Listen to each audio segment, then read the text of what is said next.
Hey, my bathroom redo is pretty much done now. The countertop, the sink, and the penny floor, so let me just run through it again and let you know how I did it.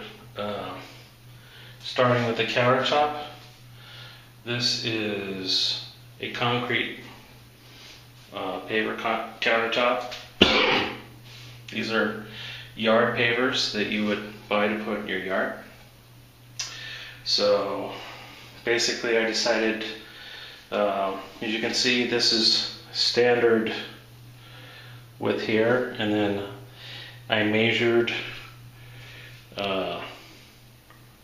end to end and figured out how wide I wanted to make them. And so on all of them you have one beveled finish. You have a beveled finished edge on both sides and a beveled finished original edge on one side, and of course then this was cut and shortened. So basically you have two rows of equally divided and equal thickness and staggered accordingly. Now these pavers are, as you can see, pretty thick. I had a cheap Harbor Freight wet saw. It cost me I think about 20 bucks, maybe 30.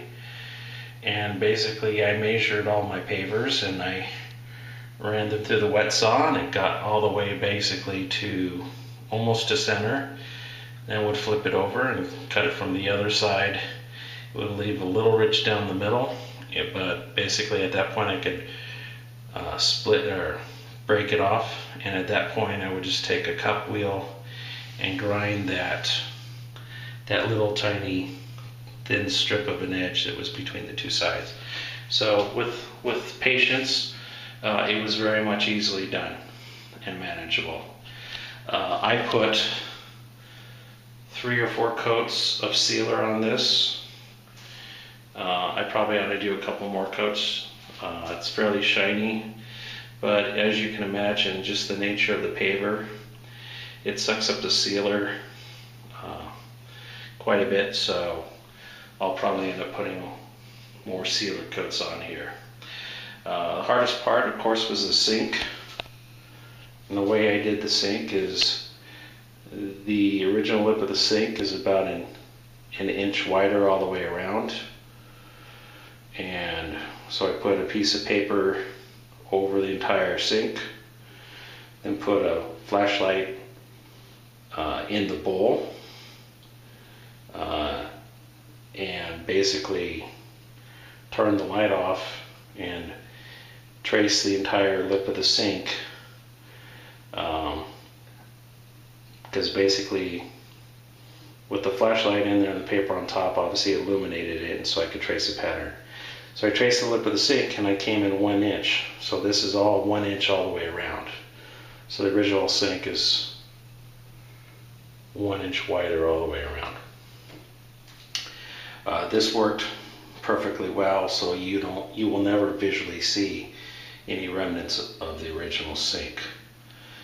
The way I cut the oval is basically I cut a lot of slices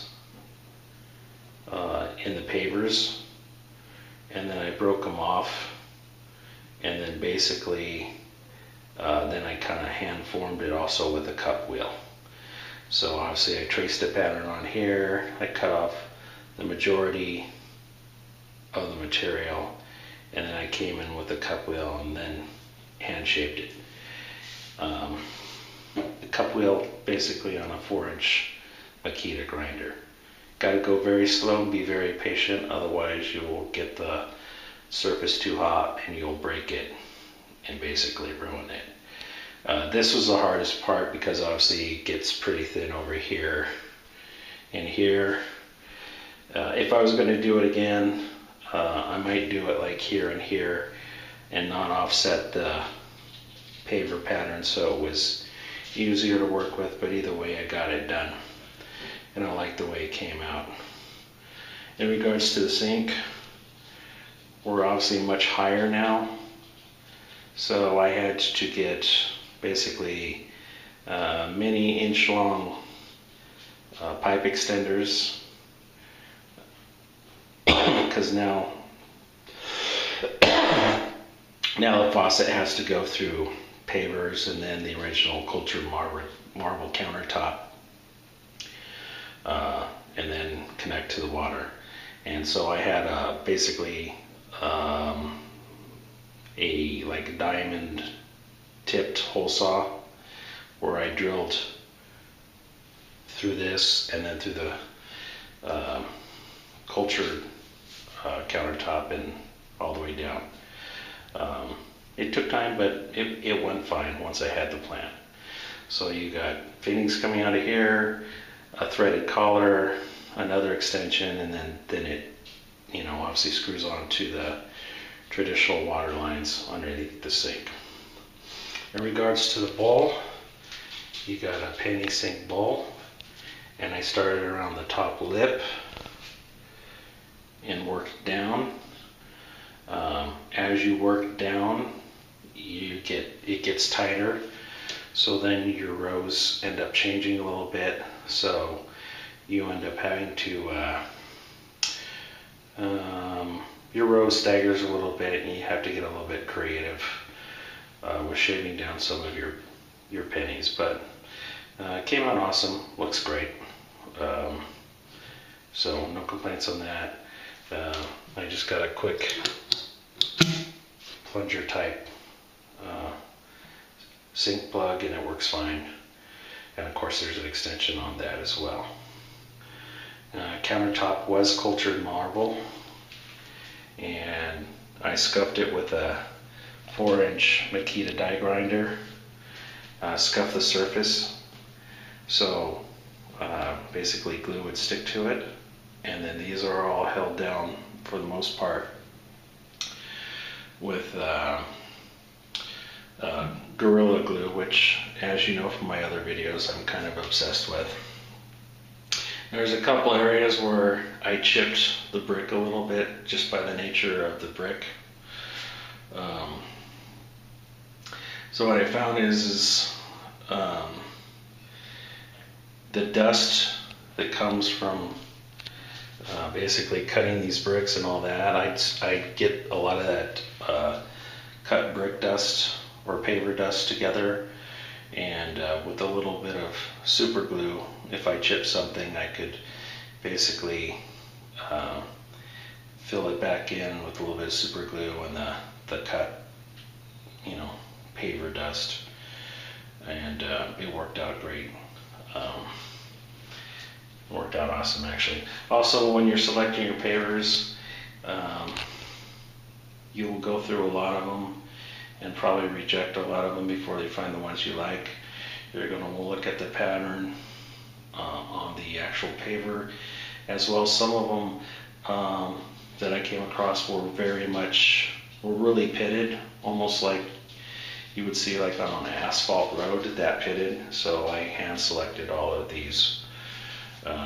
But completely new countertop for basically next to nothing.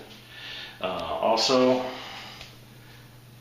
the countertop, the cultured marble countertop did come out, so I ended up cutting the countertop back so it was completely even with this cabinet base.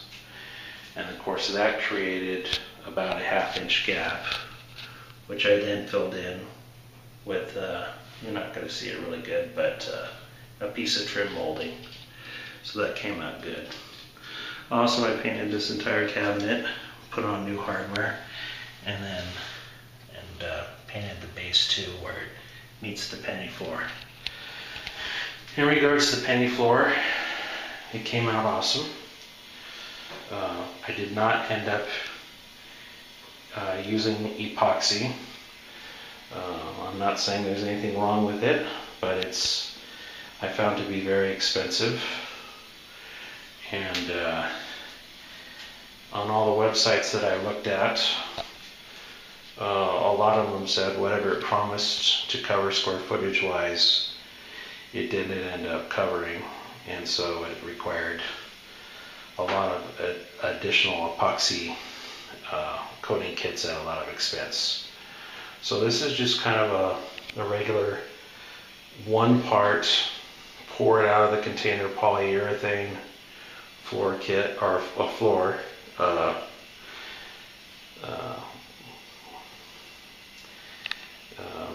covering, or whatever you want to call it. Just regular polyurethane for wood floors. This is specifically for floors, so it's made for traffic. And I bought 1 gallon of it. And this floor, basically, this is 3 coats. What 3 coats did was enough to cover all the gaps in between the pennies, up to the pennies and past the pennies. So this is 3 coats. This particular product basically had an open time of 8 hours. So what I did is, before I laid down my first coat, I timed it correctly. So basically I started it so I could put a coat down and in the morning, and then I could put a coat down in the evening, and then I could put a coat down the next morning before I got ready and got to work. So as long as you put down another coat within an 8-hour window, you don't have to basically sand it and scuff it, then in turn clean it again, and then put down another coat. So that's why I worked within the 8-hour window.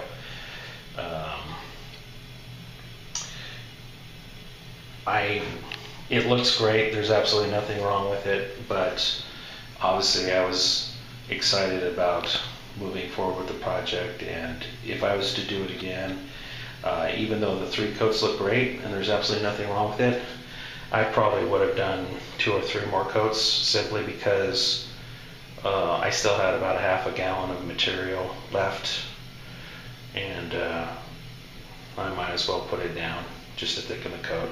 But you know, it feels good, feels durable.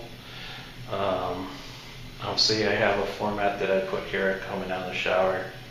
And of course the shower is the next project.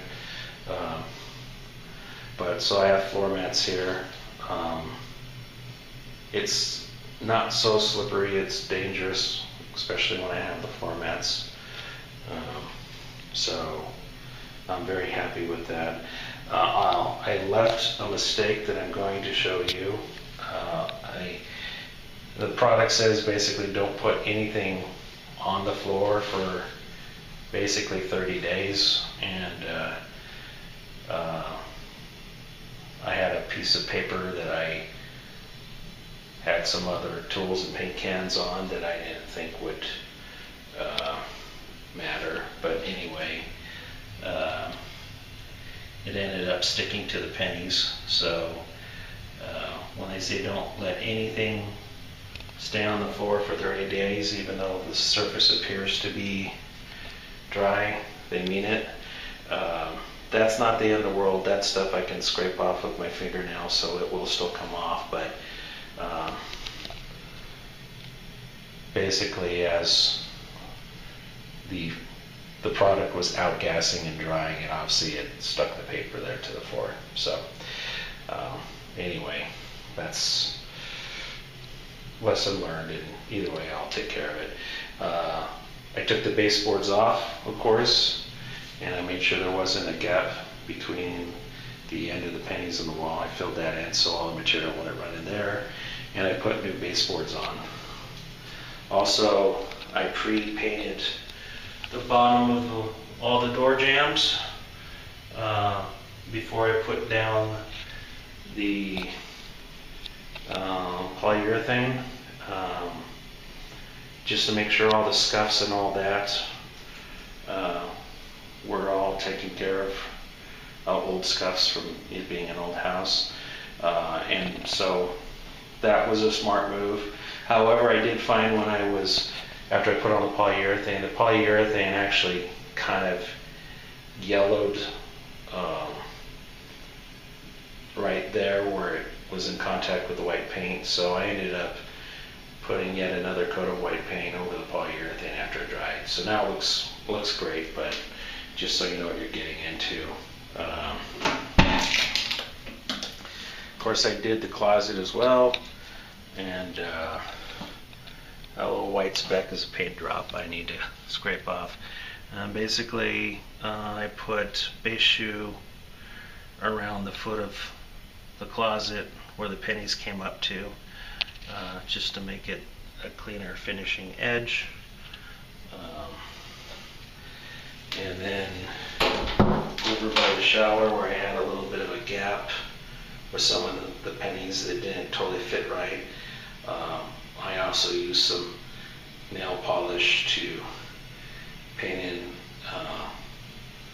a couple areas where the penny didn't look like it was totally flush against the base of the shower stall. So that came out awesome.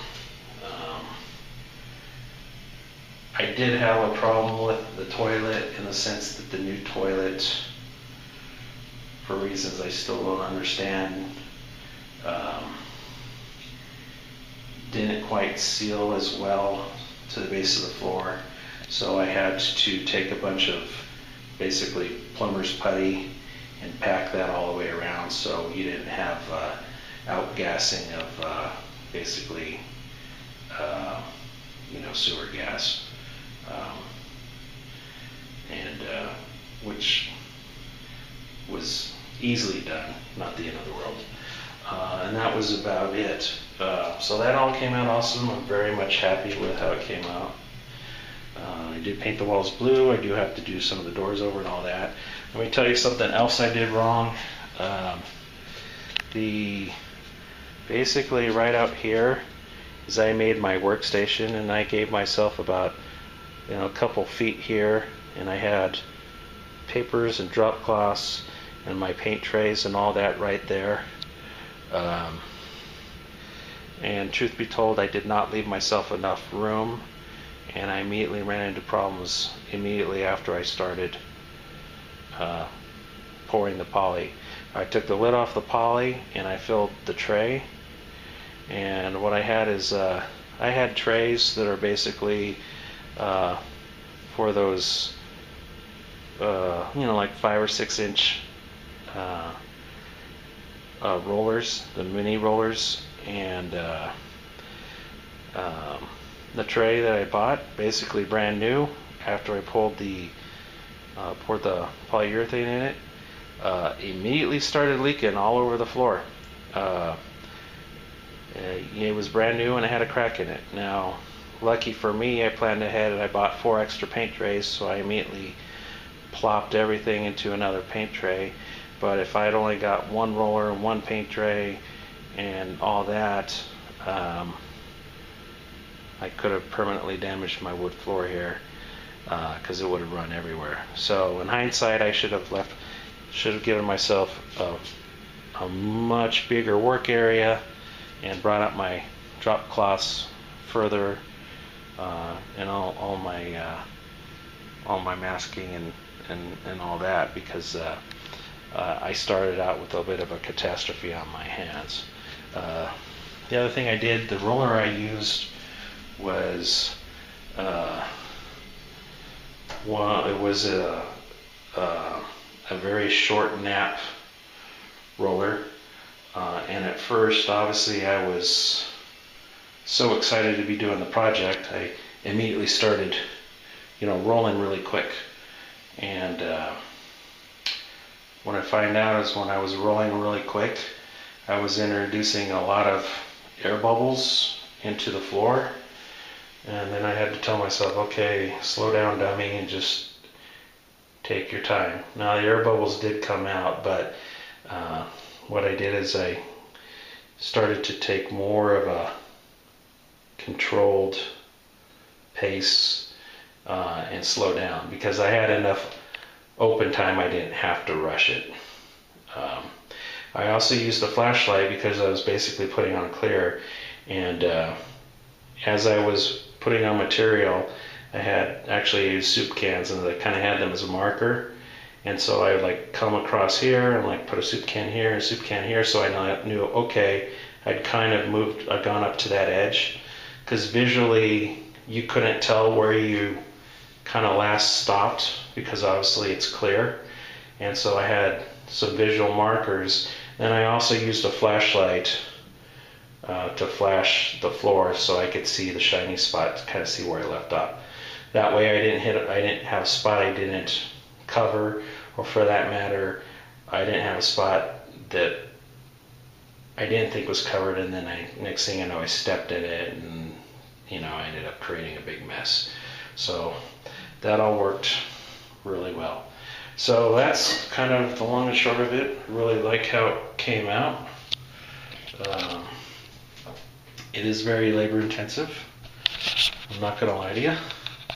I don't know that I would ever do it again because it's labor intensive, but I'm very much happy with the way it came out. And the sink and the floor and everything came out really good, and I'm very happy with it, and